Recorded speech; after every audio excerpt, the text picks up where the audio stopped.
안녕하십니까, 유영선 목사입니다. 오늘도 아침 묵상에 오신 성도님들 환영합니다. 사도행전 21장 15절 16절 말씀을 묵상해 보겠습니다. 우리가 하나님을 믿게 된 것이 왜 기적인가에 대해서 좀 생각을 해보기를 원합니다. 여러분, 그 기적이라고 하는 단어는 우리 인간이 상상할 수 없는 일이 일어났을 때를 표현하는 단어입니다. 그래서 믿는다는 것은 기적일 수밖에 없는 것입니다. 왜냐하면 그 믿음이라는 것 자체가 우리가 노력해서 얻을 수 있는 것도 아니고 우리의 이성과 판단으로 내가 쟁취할 수 있는 것도 아니기 때문입니다. 나는 단 한 번도 그분을 온전하게 진지하게 찾아본 적이 없습니다. 나는 단 한 번도 그분을 먼저 사랑한 적이 없습니다. 심지어 나는 그럴 만한 자격도 능력도 갖추고 있지 않습니다. 그런데 이렇게 공허하고 혼돈하고 이 깊은 어둠 속에서 허무하게 죽어있는 나에게 그분이 먼저 찾아오신 것이죠. 우리는 그것을 기적이라고 밖에는 표현할 길이 없는 것이고 또 다른 말로는 은혜라고 밖에는 표현할 길이 없는 것입니다. 그래서 우리가 하나님의 은혜라고 말할 때 그 은혜는 내가 노력해서 그 은혜에 보답할 수 있거나 갚을 수 있는 것이 아닙니다. 그것을 갚을 수 있다라고 생각하는 것 자체가 착각이고 큰 오산입니다. 우리는 그저 하나님의 일방적인 은혜를 입을 뿐이고 받을 뿐이고 누릴 뿐입니다. 네. 그래서 신자가 성숙해진다는 것, 내 믿음이 자란다라는 것은 여러분 다른 게 아닙니다. 막 내가 24시간 하나님만 생각하고 365일 말씀만 묵상하고 쉬지 않고 기도한다고 해서 그 신앙이 성숙한 것이 아니라 신앙이 성숙하다는 것은 제가 주일날도 말씀드린 것처럼 믿음이라는 것이 뭐라고 그랬습니까? 믿음이 내 확신이 아니라고 그랬습니다. 내 확신이 아니기 때문에 나라고 하는 실체가 얼마나 아무것도 아니고 얼마나 무지하고 연약하며 무능한가에 대해서 인지하는 거, 인정하는 거, 여러분 그것이 믿음입니다. 그래서 신앙이 성숙한다는 건 나는 은혜 아니면 살아갈 수 없다는 것을 알아가는 것입니다. 그 은혜를 더 깊이 깨달으면 깨달을수록 그 신앙이 깊어질 수밖에 없는 것입니다. 전적으로 그분만을 신뢰하고 의지하는 신앙이 내 안에서 비로소 나오기 시작하는 것입니다. 그런 반면에 내 신앙이 뭔가 정체되어 있다, 내 신앙이 뭔가 잘하지 않는다라고 말한다면 그 이유는 또한 분명하죠. 내가 그 은혜를 망각했거나 여전히 내 힘으로 뭔가 해볼 수 있다고 생각하거나 그 은혜를 전적으로 의지하지 않거나 또는 그 은혜를 아직도 모르기 때문일 것입니다. 여전히 내 생각이 은혜보다 앞서서 내가 뭔가 해볼 수 있다라고 생각하는 내 의지, 여러분 그것 자체가 불신앙이고 내 신앙이 절대로 성장할 수 없는 기초인 것입니다. 그래서 우리 신앙의 성장의 뿌리는 오로지 하나입니다. 나 자신이 가지에 불과한 존재, 하나님이 나의 나무가 되시고 뿌리가 되심을 믿음으로 바라보면서 그분한테 접붙여서 살아가는 인생, 그분 없이는 아무것도 할 수 없는 인생, 여러분 그것이 은혜로 사는 인생인 것입니다. 그것이 믿음의 성숙함을 갖고 살아가는 신자의 모습인 것입니다. 그리고 그것이 끝이 아니라 그 은혜를 확인했다면 이제 그 주님의 은혜를 쫓아서 살아가게 되는 것입니다. 지난 시간 바울은 예루살렘으로 가는 자신을 가로막고 제발 가지 말라고, 여러분 당신 거기 가면 죽는다고, 왜 죽음의 길을 그렇게 가려고 하냐고 하면서 그 바울을 뜯어 말리고 있는 제자들과 선지자의 모습을 봤습니다. 그리고 바울은 그들에게 나를 그렇게까지 생각해줘서 고맙습니다 라고 어떤 감사의 뜻을 표현하는 것이 아니라 오히려 그들을 질책했습니다. 13절 말씀을 다시 한번 읽어보겠습니다. 그때의 바울이 대답하였다. 왜들 이렇게 울면서 내 마음을 아프게 하십니까? 나는 주 예수의 이름을 위해서 예루살렘에서 결박을 당할 것뿐만 아니라 죽을 것까지도 각오하고 있습니다.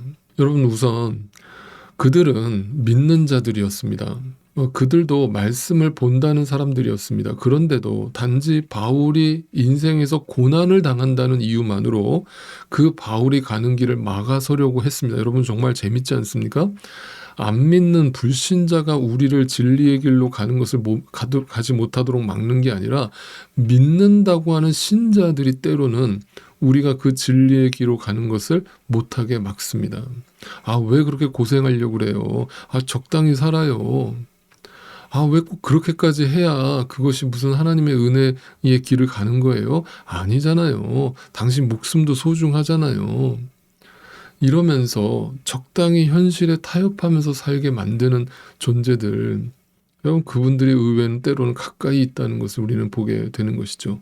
그런데 바울이 그것을 넘어설 수 있었던 것은 다른 게 아닙니다. 바울이 무슨 의지가 강한 인간이었거나 무슨 인간의 오기나 어떤 혈기로서 이런 어떤 주장을 하는 것이 절대 아닙니다. 여러분 바울은 그 은혜를 깊이 깨닫고 있었기 때문입니다.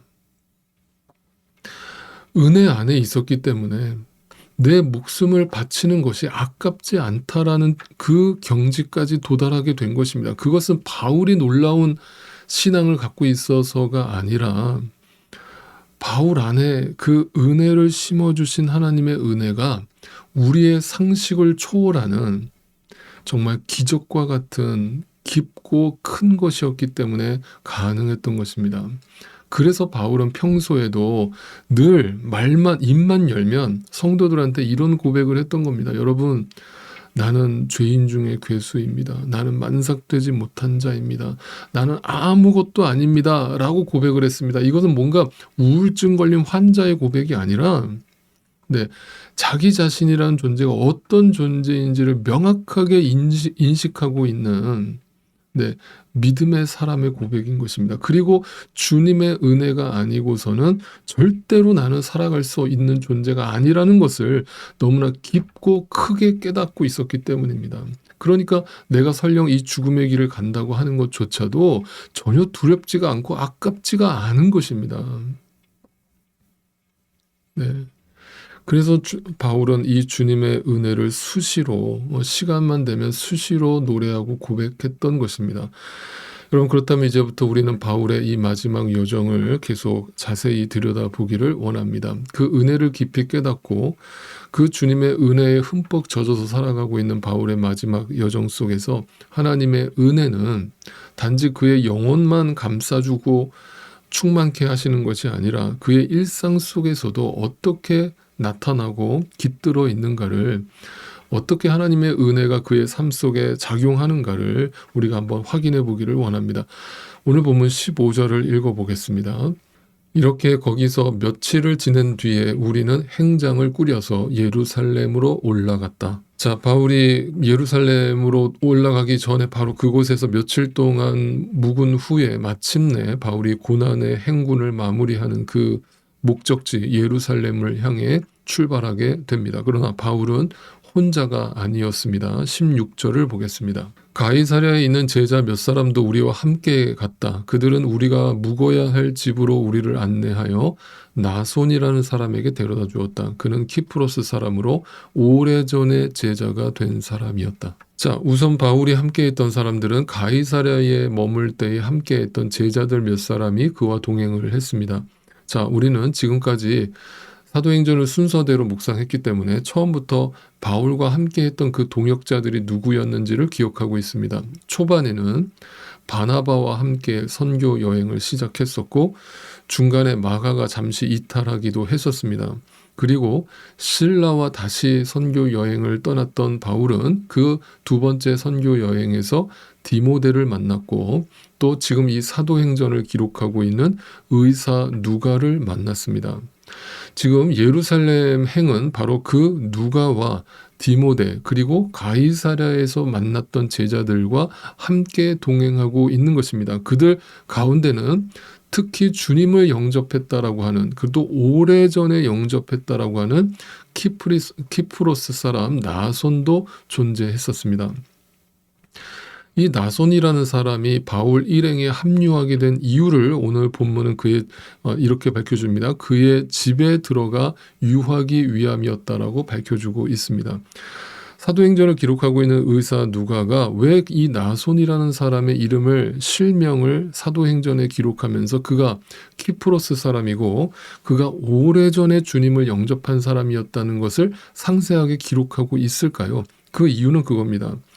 바울은 예루살렘으로 가는 길에 어떤 계획도 세운 바가 없습니다. 그냥 무작정 예루살렘으로 가는 것이 성령 하나님의 뜻이라는 것을 알고 그 성령에 붙잡혀서 그 길을 가고 있습니다. 그런데 이제 도착하자마자 바로 예루살렘에서 붙잡혀서 구속당할 줄 알았는데 거기에 키프로스 사람 나손을 만나게 된 겁니다. 근데 그 나손이 오래전에 예수를 만난 사람이어서 그 바울을 만나자마자 그 바울을 자기 집으로 초대한 것입니다. 그런데 지금 바울 일행은 말씀드렸다시피 누가, 디모데 그리고 가이사랴에서 있었던 제자들이 동행했다고 그랬죠. 그러니까 어림잡아도 약 10여 명이 되었습니다. 그러면 당시 그 팔레스타인 지역에서 10여 명이 함께 거주할 수 있는 집을 갖고 있는 사람은 일단 어마어마한 부자였습니다. 여러 개의 방을 갖고 있는 부자였던 거죠. 그 부자의 집, 나손의 집에 사도 바울의 일행을 초대해서 그곳에서 며칠 동안 묵게 되었던 것입니다. 그러니까 이것 또한 결코 우연이 아니라는 것을 사도행전은 기록해주고 있는 것입니다. 바울은 지금 고난의 길을 걷고 있습니다. 이제 죽음의 길을 걷고 있습니다. 인생의 마지막 행보를 하고 있습니다.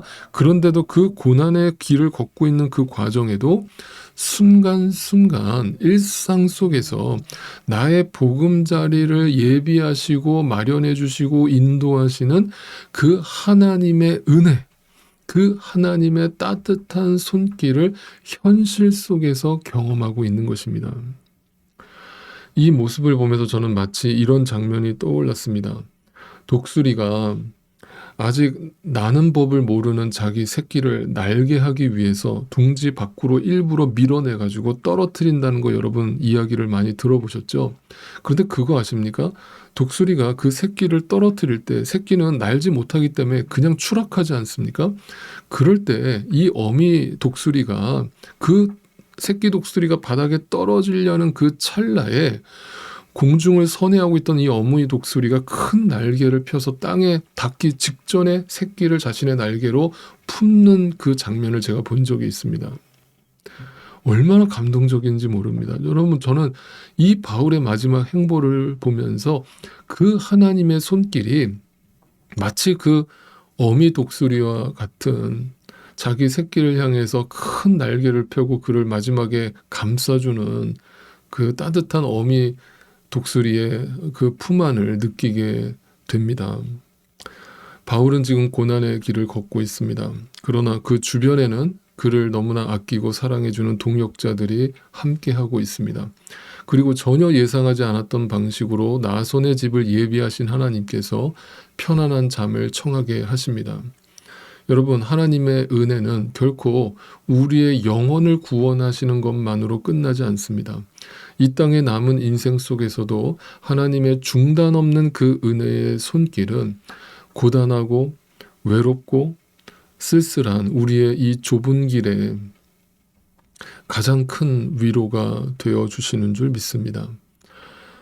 여러분, 시간은 참 빠릅니다. 어느새 2024년도도 2주밖에 남지 않았습니다. 이 한 해를 돌아보시면서 여러분의 믿음의 눈을 떠서 그 눈을 들어보실 수 있기를 바랍니다. 천지를 지으신 여호와에게서 나오는 그 도우심을 묵상해 보실 수 있기를 바랍니다. 우리를 오늘도 실족하지 않게 하시며 나를 눈동자와 같이 보살피고 지키시는 졸지도 않으시는 목자 되신 주님을 묵상해 보실 수 있기를 바랍니다. 그리고 오늘도 바울처럼 그 은혜에 깊이 빠져보실 수 있기를 바랍니다.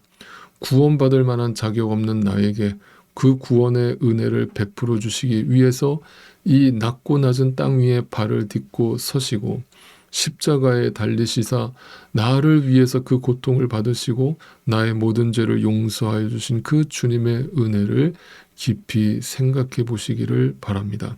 그리고 그것이 끝이 아니라 오늘이라고 하는 이 나의 지독한 현실 속에서 일상 속에 깃들여 있는 그 깊은 하나님의 은혜를 생각해 보실 수 있기를 바랍니다. 그 은혜를 날마다 우리 마음에 품고 살지 않는다면 우리의 믿음은 날로 뒤로 퇴보할 것이고 우리라고 하는 존재는 오늘도 스스로 내 인생을 만들어갈 수 있다라고 착각하는 그 놀라운 착각과 큰 착각과 자만과 교만의 늪에 빠지고 말 것입니다.